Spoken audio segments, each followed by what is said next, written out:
Okay, what I'm doing now is grading my material. These are all 2x4s. These will be used for the benches. Some are for the bench noses and some are for the bench seat material.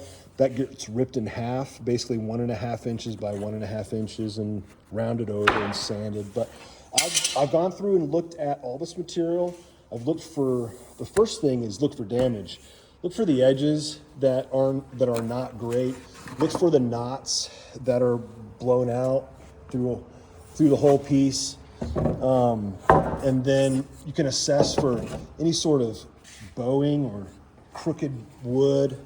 You want to look down the edges and see if you see if that wood is doing anything funky, right? That one's got a little bit of a curve to it. Even though I like it, it doesn't have a lot of knots to it.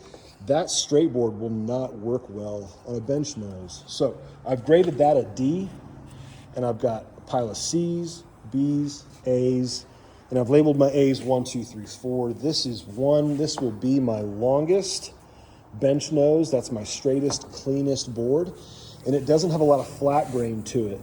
Let me see if I can find you something with flat grain. So this is kind of an idea. This is flat grain, and over time, this could peel.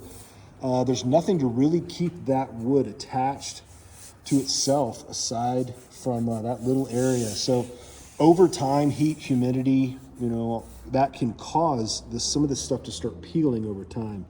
So what I like doing is finding a piece like this.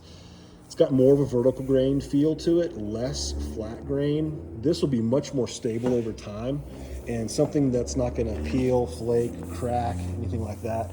You also wanna check your knots. Make sure your knots are stable.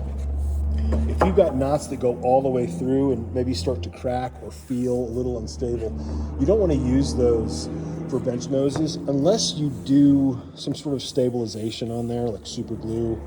That's kind of what I do. But yeah, it's most important that you assess your material, sort it, take some measurements of what you need. That way you know where you're going, and you can use the right board for the right job. If you've got a board with a really long bend in it, maybe you could cut it in half and take some of that bend out for shorter lengths. But you want to make sure you look at all your wood, be intentional about where you put these pieces. So that's what I do when I sort my wood. Now I'm going to go through, sand it all, and start using the best pieces for the most important parts of the benches. So start with your longest boards first, and then you can do your shorter boards after that. That's a little tip for grading your bench material.